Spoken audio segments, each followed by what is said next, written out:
Grammar ചർച്ചാവേദിയുടെ പുതിയ എപ്പിസോഡിലേക്ക് പ്രേക്ഷകർക്ക് സ്വാഗതം. ഞാൻ ഗോപാലകൃഷ്ണൻ തെക്കേപ്പാട്ട്. പല പാരൻസിനും സമയം ലഭിച്ചാൽ പോലും തങ്ങളുടെ കുട്ടികൾക്ക് ഇംഗ്ലീഷിലുള്ള ചെറിയ സംശയങ്ങൾ പോലും പരിഹരിക്കാൻ അവർ കഴിയാതിരിക്കുന്നത് പലപ്പോഴും എൻ്റെ ശ്രദ്ധയിൽപ്പെട്ടിട്ടുണ്ട്.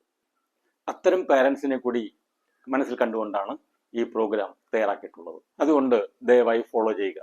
എന്തെങ്കിലും സംശയമുണ്ടെങ്കിൽ പിന്നീട് റെഫർ ചെയ്യാൻ എളുപ്പമാകുമല്ലോ. കൂടുതൽ ആളുകളിലേക്ക് ഈ ചർച്ചാവേദി എത്തിക്കാനായി പരമാവധി ഷെയർ ചെയ്യുക. നിങ്ങളുടെ അഭിപ്രായങ്ങളും മാർഗനിർദ്ദേശങ്ങളും സംശയങ്ങളും കമന്റിൽ നൽകുക. ഫോളോ ചെയ്യാൻ മറക്കരുതേ.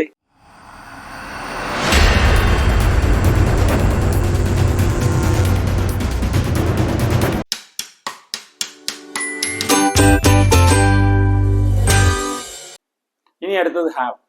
ഹാവിന് ഇതുപോലെ പ്രസന്റിലും പാസ്റ്റിലും സിംഗുലറും പ്ലൂറലുമായിട്ട് ഉപയോഗിക്കുന്ന ഫോംസ് ഉണ്ട്.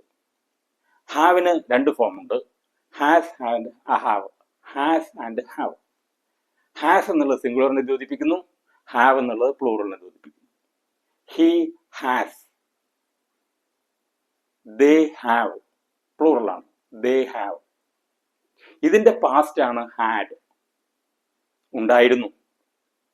മറ്റത് ഉണ്ട്, ഇത് ഉണ്ടായിരുന്നു. ഹാസ് ഹാവ് ഉണ്ട്, ഹാഡ് ഉണ്ടായിരുന്നു. ഐ ഹാഡ് എ പെൻ, എൻ്റെ കയ്യിൽ ഒരു പേന ഉണ്ടായിരുന്നു. ഐ ഹാവ് എ പെൻ, എനിക്കൊരു പേനയുണ്ട്. ഡൂവിനും അതുപോലെ ഉണ്ട്. ഡു എന്നുള്ളത് രണ്ട് ഫോമുണ്ട്. ഡു എന്ന വെർബിന് രണ്ട് ഫോമുണ്ട്, ഡു ആൻഡ് ഡസ്. പ്രസന്റിന് രണ്ട് ഫോമാണുള്ളത്. ഡു എന്നുള്ളത് പൊതുവെ പ്ലൂറലിന്റെ കൂടെയാണ്, ബഹുവചന രൂപങ്ങളുടെ കൂടെ ഉപയോഗിക്കുന്നു. ഡസ് എന്നുള്ളത് ഏകവചനം അല്ലെങ്കിൽ സിംഗുലറിന്റെ കൂടെ ഉപയോഗിക്കുന്നു. The sun rises. റൈസ് എന്ന് പറയുന്ന ഒരു ആക്ഷൻ വേർബാണ്, ആക്ഷൻ വേർഡാണ്. അപ്പൊ അതില് ഡസ് ഫോമാണ് റൈസസ് എന്ന് പറയുന്നത്. റൈസ് എന്ന് പറയുന്നത് ഡു ഫോമാണ്. അതുപോലെ ഗോ എന്ന് പറയുന്നത് പ്ലൂറൽ ഫോമാണ്, ഗോസ് എന്ന് പറയുന്നത് സിംഗുലർ ഫോമാണ്. He goes to school simple present ആണ്. പ്രസന്റ് ടെൻസിൽ നമ്മൾ goes, he goes to school every day. Goes, കാരണം ഹി എന്നുള്ള സിംഗുലർ ആയതുകൊണ്ട് ഗോസ് എന്നുള്ള സിംഗുലർ ഫോം ഉപയോഗിക്കുന്നു. ദേ ഗോ ടു സ്കൂൾ, അവർ സ്കൂളിൽ പോകുന്നു. ദേ ഗോ, ദേ എന്ന് പറയുന്നത് പ്ലൂറലാണ്, അതുകൊണ്ട് ഗോ എന്നുള്ള പ്ലൂറൽ ഫോം തന്നെ എൻ്റെ കൂടെ ഉപയോഗിക്കുന്നു. ഇനി ഡൂവിന് പാസ്റ്റ് ഫോമാണ് ഡിഡ്. അപ്പോൾ ഡിഡ് ഫോം എന്ന് പറയുന്നത് എല്ലാ വെർബിന്റെ ആക്ഷൻ വേർഡിന്റെയും പാസ്റ്റ് ഫോമിലുള്ള ഒരു ഫോമാണ് ഡിഡ് ഫോം. ഇപ്പോൾ വെന്റ് എന്ന് പറയുമ്പോൾ he went to school, went എന്ന് പറയുമ്പോൾ അതിനകത്ത് ഡിഡ് ഉണ്ട് എന്ന് മനസ്സിലാക്കണം. ഹി ഗോസ് ടു സ്കൂൾ എന്ന് കാണുമ്പോൾ നമ്മൾ മനസ്സിലാക്കേണ്ടത് ഡസ് എന്ന ഫോം അതിനകത്തുണ്ട്. ഡസ് പ്ലസ് ഗോ ആണ് അതിനകത്ത് വന്നിരിക്കുന്നത്. ദേ ഗോ ടു സ്കൂൾ എന്ന് പറയുമ്പോൾ ആ ഗോ ഇക്കകത്ത് നമുക്ക് എന്തുണ്ടെന്ന് മനസ്സിലാക്കണം, ഡു ഫോം ഉണ്ടെന്ന് മനസ്സിലാക്കണം. ഡു പ്ലസ് ഗോ ആണ് ഗോ. ഫോർ എക്സാമ്പിൾ നെഗറ്റീവ് ചേർക്കുമ്പോൾ, നോട്ട് എന്ന് ചേർക്കുമ്പോൾ, നമ്മൾ നോട്ട് എന്ന് ചേർക്കുമ്പോൾ പൊതുവെ ഈ സാം ആർ അല്ലെങ്കിൽ വാസ് വെയർ അല്ലെങ്കിൽ ഡു അല്ലെങ്കിൽ ഡിഡ് അല്ലെങ്കിൽ ഹാവ് ഹാസ് ഇറ്റ് അങ്ങനെ എന്തുണ്ടെങ്കിൽ അതിനോടൊപ്പമാണ്, അല്ലെങ്കിൽ ക്യാൻ ഇങ്ങനെയുള്ള മോഡൽസ് ഉണ്ടെങ്കിൽ അവയുടെ കൂടെയാണ് നോട്ട് എന്ന് ചേർക്കാറുള്ളത്. ഗോ എന്നൊരു വെർബിന്റെ കൂടെ നമ്മൾ നോട്ട് ചേർക്കണമെങ്കിൽ നമുക്ക് എളുപ്പമാണ്. ഗോയിൽ ഞാൻ നേരത്തെ പറഞ്ഞ പോലെ ഡു ഉണ്ട്, ആ ഡുവിന്റെ കൂടെ നോട്ട് ചേർക്കുക, ഐ ഡു നോട്ട് ഗോ. ഇപ്പൊ ഡു എന്നുള്ള വെർബ് അല്ലെങ്കിൽ ഡു എന്നുള്ള ഫോം എല്ലാ വെർബിനകത്തും ഉണ്ട് എന്ന് മനസ്സിലാക്കുക. നമ്മൾ ഹാവിന്റെ കാര്യം നേരത്തെ പറഞ്ഞു.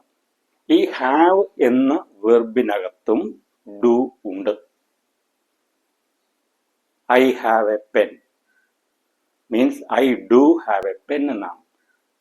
He has a pen means he does have a pen. അതായത് ഹാവ് ആണ് നമ്മൾ ഉപയോഗിക്കുന്നെങ്കിലും അതിനകത്ത് ഡൂവിന്റെ ഫോമാണ്. ഡൂവിന്റെ ഫോം വെച്ച് ഓരോ വെർബിനെയും സ്പ്ലിറ്റ് ചെയ്യാൻ നമ്മളൊന്ന് പ്രാക്ടീസ് ചെയ്താൽ മതി. ഡൂവിന്റെ ഫോം എങ്ങനെയാണ് ഒരു വെർബിൽ നിന്നും എക്സ്ട്രാക്ട് ചെയ്യുക എന്നുള്ളത്. അതായത് സിംഗുലർ വെർബ് ഫോംസിലെല്ലാം തന്നെയും ഡസ് ഫോം ഉണ്ട്, പ്ലൂറൽ ഫോമിലെല്ലാം ഡു ഉണ്ട്. ഐ ഹാവ് എ പെൻ അല്ലെങ്കിൽ അഫർമേറ്റീവ് ആയ സെന്റൻസ് ആണ്. ഞാൻ അതിനെ നെഗറ്റീവ് ആക്കുമ്പോൾ എനിക്ക് ഒരു ഓക്സിലറി വെർബ് നോട്ട് ചേർക്കാൻ വേണം. അപ്പൊ ഞാൻ അതിൽ ഹാവ് എന്നുള്ളത് പ്ലൂറൽ ആയതുകൊണ്ട് തീർച്ചയായിട്ടും അതിനകത്ത് ഡു ഉണ്ട്. I do not have a pen. I have a pen, I do not have a pen. I had a pen, I did not have a pen. അതായത് ബിയുടെ ഫോംസ് ഒഴികെ is, am, are, was, were എന്നിങ്ങനെയുള്ള ബിയുടെ forms ഒഴികെ ബാക്കി ഏതൊരു verb ഫോമിനകത്തും ഡൂവിന്റെ ഒരു form ഉണ്ട്. എല്ലാ വെർബിനകത്തും ഡൂവിന്റെ ഒരു ഫോം ഉണ്ടെന്നും ആ ഡൂവിന്റെ ഫോം ഏത് രൂപമാണ്, ഡു ആണോ, ഡസ് ആണോ, ഡിഡ് ആണോ എന്ന് മനസ്സിലാക്കിയാൽ ഒരു സെന്റൻസിനെ അഫർമേറ്റീവ് സെന്റൻസ് ആക്കണമെങ്കിലും നെഗറ്റീവ് സെന്റൻസ് ആക്കണമെങ്കിലും നമുക്ക് എളുപ്പമാണ്. നേരത്തെ പറഞ്ഞ പോലെ I have a pen, I do not have a pen. I ഹാവിന്റെ പെൻ എന്ന് പറയാറില്ല, I do not have a pen. ഡൂവിന്റെ വെർബ്, ഡൂവിന്റെ ഫോം അതിനോടൊപ്പം നമ്മൾ ചേർക്കുന്നു. ഇത്രയും പറഞ്ഞ കാര്യങ്ങൾ ചെറുതായിട്ടൊന്ന് ചുരുക്കി പറയാം. വെർബ് രണ്ടെണ്ണമാണ്, finite and non finite. Finite വെർബിൽ പ്രധാനമായിട്ട് 3 രൂപങ്ങളാണ് ഉള്ളത്, വെർബ് ഫോംസിലുള്ളത്. ഡു, ബി, ഹാവ് എന്നാണ്. ഡൂവിന് പ്രസന്റ് ഫോമിൽ 2 ഫോമാണുള്ളത്. ഏതൊക്കെയാ? Does and do. Does singular, do plural. അതിന്റെ പാസ്റ്റ് ഫോം ഡിഡ്. ബിക്ക് 3 ഫോമാണ് പ്രസന്റിലുള്ളത്. Is, am, are. Is singular, am with I, ഐയുടെ കൂടെ ഉപയോഗിക്കുന്നു, ആർ പ്ലൂറൽ ഉപയോഗിക്കുന്നു. അതിന്റെ past form was, were. Was എന്നുള്ളത് സിംഗുലർ യൂസ് ചെയ്യുന്നു, വെയർ എന്നുള്ളത് പ്ലൂറൽ ഉപയോഗിക്കുന്നു. പിന്നെയുള്ളത് ഹാവ്. ഹാവിന് 2 ഫോം ഉണ്ട് പ്രസന്റിൽ, has and have. Has singular, have plural.